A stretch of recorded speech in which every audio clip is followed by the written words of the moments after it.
2시간 전에 마감한 트레이더가 생생하게 전하는 글로벌 마켓 리뷰 델타원입니다. 우리 증시는 갭 다운 출발 후 하루 종일 횡보를 했는데요. 해외 시장은 반대로 유럽 증시가 4거래일 연속 폭등을 하고 있고 다우지수도 연중 신고가를 갱신한 등 초강세를 보이고 있습니다. 채권 시장도 단기 금리 위주로 급락을 이어가고 있는데요. 그에 비하면 나스닥의 상승은 초라하기까지 합니다. 뭔가 시장이 달라지고 있는데 그 배경이 무엇인지, 또 트레이딩 아이디어는 무엇이 있는지, 점검해야 할 것들은 무엇인지 등을 이야기해 보겠습니다.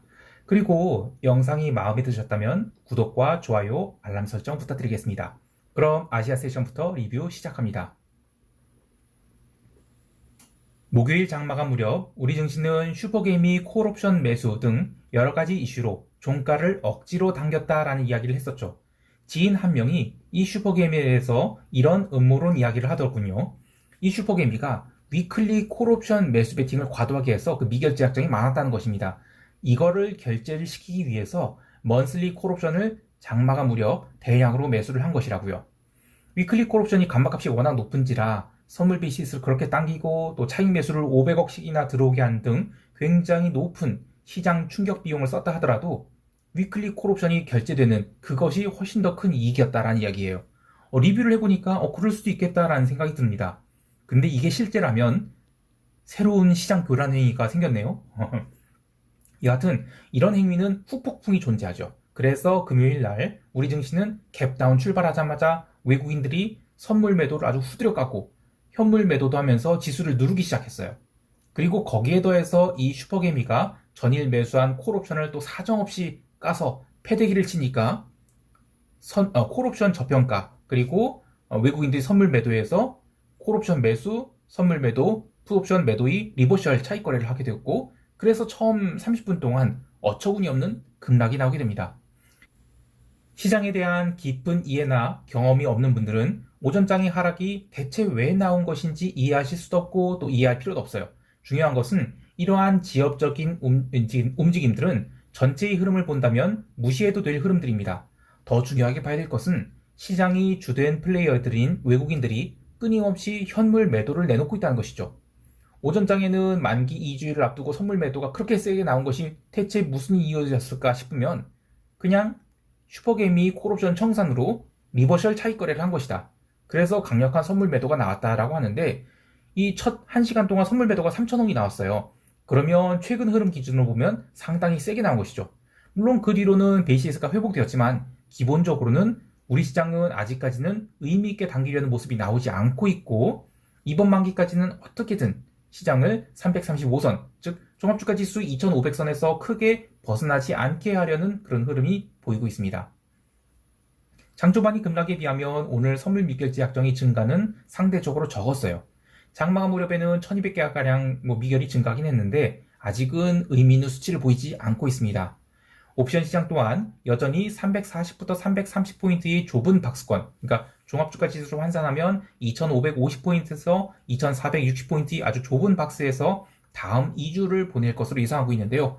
해외 시장의 흐름이 조금 다르게 움직이고 있죠. 그래서 이제는 여러 가지 면에서 긴장을 해야 될 것 같아요. 이것은 그동안의 하방 관점이 아닌 시장이 일시적으로 또는 일시적으로는 또 상방 트라이를 할 수 있지 않을까 이런 것인데요. 자세한 이야기는 영상 후반이 총평 때 이야기로 할게요. 이제 유럽 세션 넘어갈게요. 유럽 증시는 갭 상승 출발을 하였는데요. 미국 증시가 거의 2주 동안 계속 횡보를 하고 나스닥도 다시 16,000포인트를 깨는 등 뭔가 시원찮은 반응을 보이고 있지만 유럽 증시는 3거래일 연속 급등을 이어갔고요. 오늘도 갭 상승 출발하여 작은 상승을 하였습니다. 물론 초반 2시간 동안 강력한 스퀴즈가 난 뒤 미국 세션 시작할 때까지는 또 지루한 횡보를 보이기도 했어요. 그런데 ISM 제조업 지수나 새벽 1시에 파월 발언 이런 거 관계없이 미국 증시가 시작하자마자 러셀 그리고 굴뚝주 중심으로 숏커버가 시작됐어요. 이걸 확인하니까 유럽 증시는 상승을 재개하며 종가 고가로 마감했습니다. 제가 일반인들의 시황과 트레이더의 시황에 가장 큰 차이를 느끼는 점은 이런 부분이에요. 미국 증시 상승 마감에 대해서 파월이 비둘기적 발언에 시장이 상승했다? 라고 하면 저는 그건 정말 이해가 안 가는 설명이라고 보고요. 파월이 금리 인하 기대감까지는 오버액션이다. 뭐 이런 뉘앙스의 발언을 했다 하더라도 시장은 금리 인하 기대를 생각하면서 상승을 했다라고 하면 그것도 이해는 안 가지만 그 전의 설명보단 좀 낫다고 봐요.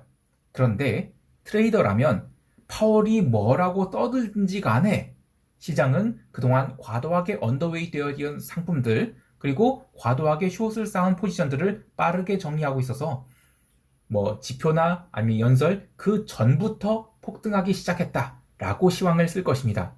이러한 상승은 그 전부터 감지가 됐어요. 그러니까 제가 유로스탁스 포지션 숏을 선전했던 게 11월 중순이었죠. 이 차트를 볼게요. 이것은 유로스탁스 600 지수예요. 이거는 하이힐드네요. 하이힐드 말고 이거네요. 요거죠. 네. 여기 이제 유로스탁스 600 지수인데 이때 처음으로 200일선을 도달했죠. 그리고 나서 원래 조정기 들어갔어야 돼요. 그런데 작은 변동성 죽이면서 상승을 해요. 그리고 나서 이날 11월 28일부터 또 상승하게 됩니다.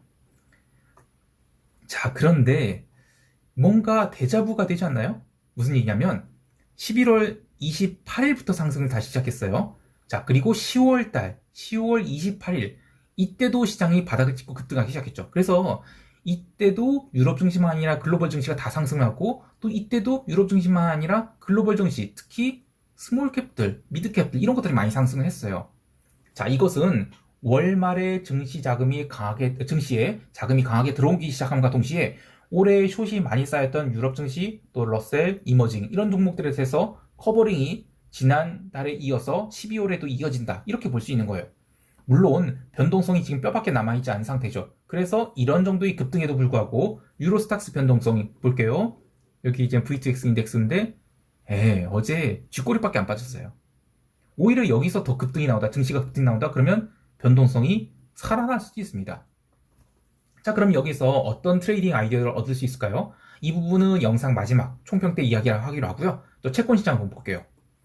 채권 시장에 대한 시황도 마찬가지예요. 무슨 ISM 제조업 지수가 빠그라져서 혹은 파월이 연설이 비둘기적으로 해석돼서 금리가 내렸다.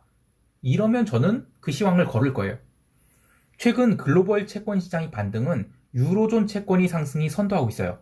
올해 채권 숏을 쌓은 트레이더들은 상반기에는 미국 국채 위주로 숏을 쌓았죠. 그리고 하반기에는 유로존 위주로 그 숏을 쌓았는데 그 이유는 미국이 연착륙이나 경착륙이라 논한 상황에서 미국은 금리를 올려도 고용이 살아있거나 인플레이션은 기고 효과로 알아서 잘 잡히고 있는 상황에서 유로존은 하반기 들어서도 도대체가 인플레이션이 잡힐 생각 안 하고 있었죠. 그런데 경제는 중국 기대감이 실망으로 바뀌면서 야, 유로존 너네들은 금리 인하 같은 건 꿈도 못 꾸겠구나 라고 하면서 유로존 채권 매도가 하반기에 더 강하게 쌓였어요. 그 이야기인즉슨 트레이더들 입장에서 보면 미국 국채의 숏 평균 단가보다 유로존의 국채 숏 평균 단가가 더 낮다는 겁니다. 자, 그런데 10월 말 이후로 시장의 흐름이 완전히 바뀌었죠.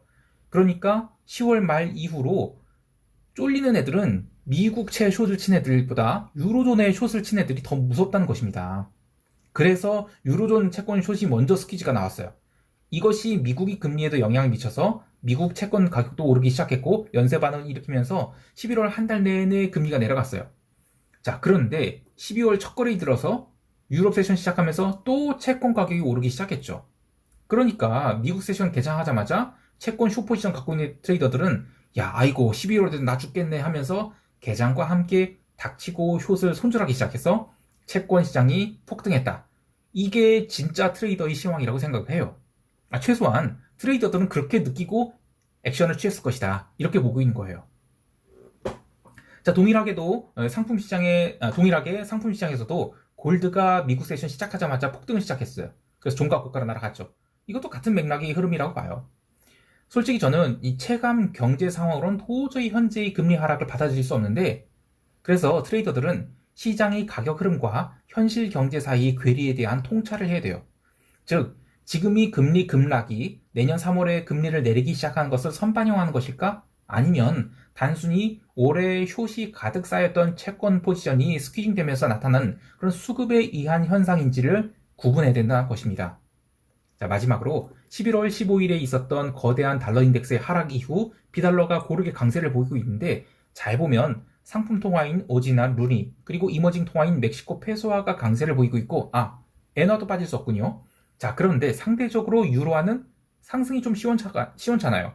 덕분에 대표적인 리스크 온 지표인 유로엔이 쌍봉을 만들고 부러져 버렸죠. 자, 이것도 시장에서는 의미 있게 볼 수 있는 내용인데, 즉 지금이 통화시장 흐름은 실물 경제를 반영한 리스크 온 흐름이 아닌 수급에 의한 흐름이 아닐까 하는 것이에요. 기름 시장 흐름도 마찬가지예요. 그 시장이 진짜 리스크 온이라고 보면 유가가 쫙쫙 올랐어야 되죠. 하지만 증시가 초강세를 보이고 상품 통화도 강세를 보이고 구리 같은 상품도 초강세를 보이는데 유가는 새벽 3시까지 버티다가 현물 마감 1시간 반 남겨놓고 이 오페 플러스에 대한 기대감이 계속 남아있던 미련 있는 트레이더들이 안 되겠다, 이번 주 망했다 라고 손절매를 시작하면서 죄다 집어던지게 돼서 결국에 마이너스 2%를 찍어요. 그리고 중요한 거, 브렌트 기름 또한 80달러를 깨서 마감을 하게 됐어요. 그러니까 실물 경제의 기름 수요는 택도 없다는 것이죠. 자, 이제 미국 세션 넘어갈게요. 미국 지수 선물은 유럽 증시가 또 강세를 보인데도 개장 전에 눌림이 시작됐어요. 이 프리마켓에서 어제 이어서 맥니피션트 7 주식들이 약세를 보이니 유럽은 계속 가더라도 미국은 좀 다르지 않을까 하는 생각을 했던 것 같아요. 또 ISM 제조업 지수 이벤트나 파월의 연설 등 뭔가 시장을 자신있게 지르지 못한 상황인데요. 개장과 함께 일시적으로 러셀이 언더슈팅을 줬다가 바로 매수가 들어오기 시작하면서 3대 지수 중 가장 강한 흐름을 보였죠. 특히 러셀은 지난 11월 15일이 급등 이후 2주 내내 횡보를 한지라 지난 29일에도 야, 이건 높은 확률로 좀 튀겠다 싶었는데, 그래서 갭상승 출발했음에도 불구하고 그날 매수를 했다가 도루묵이 됐던 것을 오늘도 이 프리마켓에서 나스닥이 좋지 않았죠? 그래서 눌러놨는데, 초반에 러셀 억지 돈들 딱 받아놓고 이후에는 경제 지표가 어떻게 나오든 파월이 어떻게 떠들든 관계없이 종가 고가의 상승으로 마감을 했어요. 반면 나스닥은 개장 초에도 눌림이 나오고 이후 ISM 제조업 지수 발표 이후에 반등 나왔다가 또 다시 상승분을 되돌려주는 등 초반 1시간 동안은 계속해서 매도가 시장을 지배한 상황이었어요. 특히 매니피션트 7 주식들에 대한 차익 실현이 강하게 나오면서 지수를 눌러댔는데, 자, 그런데 변동성 오르지도 않았어요. 또 내리지도 않았죠. 볼게요. 하나씩 볼게요. 이거 여기 있냐? 여기 있다. 자, 원데이 변동성부터 원데이 변동성 10.62, 그리고 9데이 11.98, 그리고 28일짜리 12.63.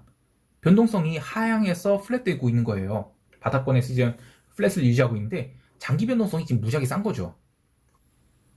두 번째로 볼 흐름은 SPX 인덱스와 SPW 인덱스, 즉 동일 가중 평균 지수와의 비교인데요. 볼게요.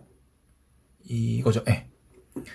이것은 하얀색 S&P 500, 그 다음에 요거는 이퀄 웨이티드 동일 가중 지수인데, 잘 보면 요 스프레드가 줄어들고 있어요.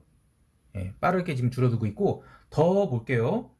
이것은 러셀이죠. 러셀 2000인데 가장 빠르게 올라오고 있습니다. 그리고 이것은 S&P 미드캡, 이것도 마찬가지로 빠르게 올라오고 있어서 이 갭이 빠르게 줄어들고 있는 거예요. 이것은 뭐냐면 이 축소되는 순서가, 스프레드가 축소되고 있는 순서가 곧 시장의 숏 포지션들이 연말을 맞이해서 커버가 되고 있어서 그렇다, 이렇게 보는 거예요. 그러니까 실물 경제의 반영이 아닌 수급에 의한 움직임이 일어나고 있다, 이렇게 볼 수 있는 거죠. 재미있는 것은 최근 들어서 드디어 이 맥니피션트 7들과 대비되는 미디어커 493, 여기에도 관심을 가져야 된다는 뉴스들이 나오고 있어요. 이 개별 종목들 보면 AI 내러티브가 묻었던 엔비디아를 포함해서 메타, 마이크로소프트 이런 것들이 조정을 받는 것에 더해서 올해 한참 핫했던 GLP-1, 이 선두주자인 일라이 릴리도 살살 힘이 빠지고 있죠. 반면 어제도 이야기했지만 이 찰스 슈왑이라든지 로빈훗 마켓츠 같은 주식들이 굉장히 빠르게 올라오고 있어요. 자, 여기서 이런 질문이 나올 수 있을 것 같아요. 아니, 이렇게 시장이 강한다면 왜 변동성 매수를 하느냐라고요. 이 변동성 트레이딩은 아주 어려운 영역이기 때문에 이것은 제가 멤버십 회원들 대상으로 따로 영상을 만들든지 아니면 텍스트로 설명할 계획인데요. 어쨌든 수급으로 움직이는 장은 수급이 지속되거나 쏠릴 때는 오히려 변동성이 상승해요. 또 수급이 끊기게 된다 하더라도 변동성은 더 이상 빠지지 않을 수 있죠. 그래서 저는 어느 정도의 세이프티 마진이 형성되었다라고 보고 매수를 한 거예요. 여하튼 핵심을 정리하자면 나스닥이 상대적 약세는 있을 수 있어도 최소한 이번 FOMC 때까지는 시장에 의미 있는 숏을 보기는 어렵겠다라고 할 수 있겠어요. 자, 이제 시장 총평하면서 대응 전략 이야기할게요.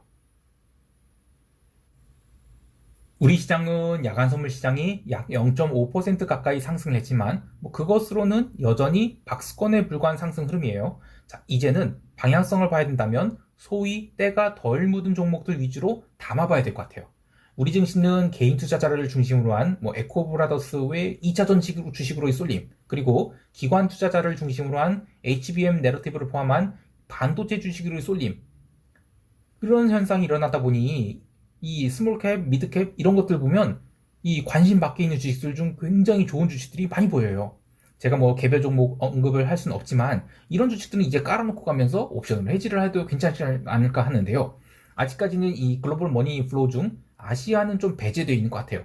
특히 우리 증시는 공매도를 금지시켜 놓은지라 외국인들이 연말까지 계속 철수를 하고 있어서 과연 급등이 나올 수 있을까 싶긴 해요. 그래도 글로벌 증시가 12월 중순이 FOMC 이벤트까지는 저는 급락은 좀 힘들어 보이거든요.